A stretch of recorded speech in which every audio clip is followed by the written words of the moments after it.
Hello and welcome, or welcome back. So today I'm looking a bit of a flop, but I really wanted to film something, so I decided to do it anyway. So today I wanted to talk a little bit about the books I've read in the month of May. Hi Linda. The books I've read in the month of May. I made a video talking about my plans, and surprisingly enough, the month has gone sort of according to plan. So anyway, the first book I finished was Murder at the Vicarage by Agatha Christie. This is the first one in the Miss Marple series, and I had read the second one but not the first, so sort of went back for it, and it was okay. So the thing is, like, this Miss Marple series, but Miss Marple wasn't really a central character in this, and I would have loved to see more of her because I think she's really fun, but she sort of just came in some scenes and then toward the end for the big reveal, and then the book is narrated by the vicar, and the vicar was sort of like bland. Like, it's an interesting point of view to have, like, in the center of it all, because everyone like trusts him, and he gets like sort of like inside information from a lot of different households, but at the same time, like, he's himself, like, his story, his perspective is like not very fun. It just like works as a device, I guess. So I think I will definitely like continue in the series, but yeah, it was not my favorite. Next, I finished the audiobook of Honey and Ish's Guide to Fake Dating, and I really liked it. I feel like I've heard like everyone I follow say this, but like I don't read as much young adult as I used to, and for me to pick it up now, it has to have like something special. In this case, it was Half-Fake, Fake Dating. It's set in Dublin. So yeah, I really loved both characters. They felt like really full-fledged, and I liked how there was so much more to it than just their relationship. It deals with like toxic friendships and not super great family dynamics, but like overall it is a really like uplifting story, and it was really great as well. There's like a bunch of description and talk of food, like Bengali food specifically, and it was just like mouth-watering to read. I always love when like food has like is a part of stories. Next, I think I finished Winter by Ali Smith, which it was good. The thing with Ali Smith's books is that like I always feel like I'm not sure if I'm getting like everything, like if I'm understanding everything and getting as much out of them as I should or could, so that can be tricky. But I love her writing style, even though like I don't understand like sometimes the inner workings of it, I feel like, but I really love her writing style, and like coming back to it felt so nice. And I like how she, you know, she's weaving like present and past together, like different familial relationships, but also like world problems and like, you know, like issues in society, I feel like. I still not able to tell you what the book's about. I did watch Jen Campbell's video on it after I finished it, and it was great. Like, I feel like it helped me appreciate some of the things that the book was doing even more. So that was nice. So I did decide to change the angle halfway through. Apologies.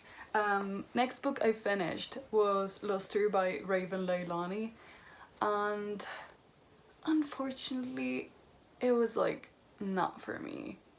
It was one of those where I can appreciate the writing.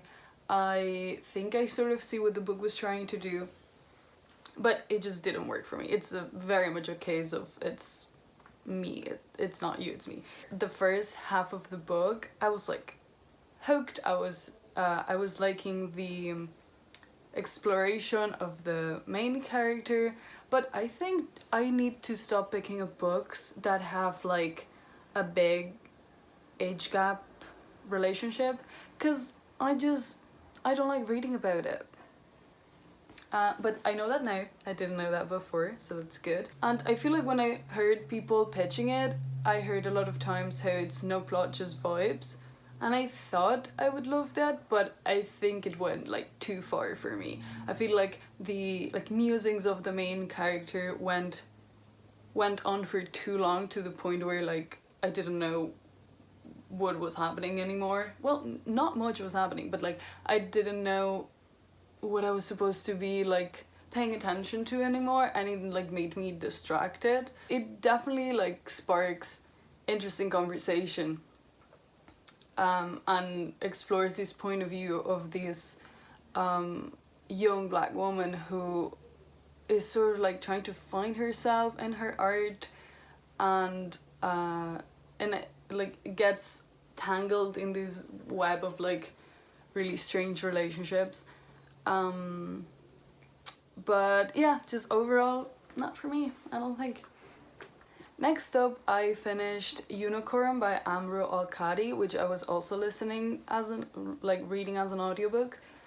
And this one I also liked, I didn't love. It's always strange to try to talk about a memoir, because I can't help but feel like I'm judging someone's life. But I'm not.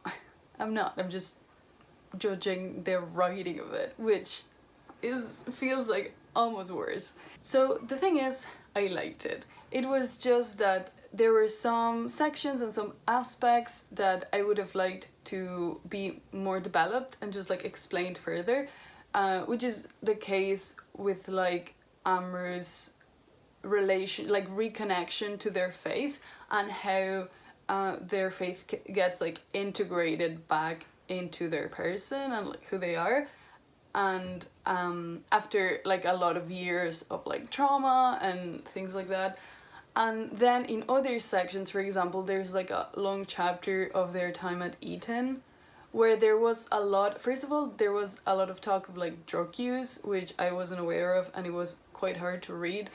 And then in some sections there was a lot of explanation of like their day-to-day life, which I feel like it got like a bit repetitive. Also, the subtitle of the book is like the memoir of a Muslim drag queen or something like that, and like the drag queen aspect of it, like I would have loved to hear like a lot more about their journey, like starting in that world, and just yeah, I would have loved to know more about that, and I feel like it wasn't as present in the book as I would have imagined or hoped by the like what the subtitle is. Was I coherent just there? I don't know. I read the first manga like ever for me, which was Orange Volume 1, which is a really short manga series, which was part of what attracted me to it. And it's also available like the whole 5 volumes at my library, and just picked it up on a whim. So it's mostly contemporary manga, but it has like some speculative bits in it, because the main character is this girl who receives a letter from her future self, telling her to like not invite this new guy in class to hang out with her group, and then it goes from there. So I really enjoyed it. I'm excited to pick up the next volume. It really made me think about, you know, like there's a lot of talk of guilt in this book, and it made me think, you know, about the consequences to your actions and how one small thing might have an impact on like a bigger outcome, and the things that we have power over and the ones that we don't, and the ones that we think we do. So yeah, I feel like the only thing is toward the end some character traits got like slightly annoying. Like the main character is really innocent, she cares a lot about how her actions affect others, but also she's quite shy, And toward the end of the book there was a bit of this like sort of miscommunication, but also it was just like two characters not talking when they should and not expressing things when they should, so that was a bit frustrating. But I really connected to this teenage feeling of how everything matters so much and how I feel like feelings and emotions are heightened in a way. So that just felt like really real. And finally, the last book I finished it yesterday, was Neighborly by Katrina Jackson, which is a novella, like romance slash like erotica. And I don't really read erotica, like, but I picked this one up because it has like polyamory in it, and I'm always excited to read about polyamory. And it was fine. So some things I liked were, so, oh, by the way, this is about this couple who moves in next door to another couple, and then the women are attracted to each other, and it's them like sort of like waiting and thinking about it, and like their partners being like really supportive, and them eventually like sort of all of them for getting together, but mostly them. Mostly the two women, I mean. And some things I really liked about this is the communication, like both couples within the couple and then like between the four of them, they had like such great communication, they were super open, and everything was just like so loving and supportive, and it was great to read. And then I also love that like this book has like polyamory in it, but the polyamory doesn't come from like anyone being unfulfilled, which would be something that would just really rub me the wrong way. But no, they are both super happy and they are also attracted to each other. And then some things I didn't love. I feel like the fact that it's a novella, I just want to spend more time with the characters and like have more, even though like I don't need like a lot of conflict and stuff in the relationship to enjoy it, I don't think. I want just to know more and have more like yearning and pining and all of that stuff. And then I also don't think like the writing in the sex scenes wasn't my favorite, just because it felt very like to the point, like very like, okay, this happens, orgasm, we're done. I don't know, I want to have like, it just felt more about the destination than the journey. So that's the last book I finished, but I'm halfway through, I won't get it. I started The Library of the Unwritten by A.J. Hackwith. I am a third through it, and I'm probably most likely gonna finish it now in June, and I'm really enjoying it. There was just a scene where two characters had a duel, like throwing quotes, like literary quotes to each other, but it was like also magic, and it was great. So yeah, this is what I read in May. Some flops, but mostly it was good books. And yeah, so much. Thank you so much for hanging out with me, for coming here, or maybe even coming back. And yeah, let me know like anything good you've read lately if you want, down below. And yeah, I'll see you next time, hopefully. Bye!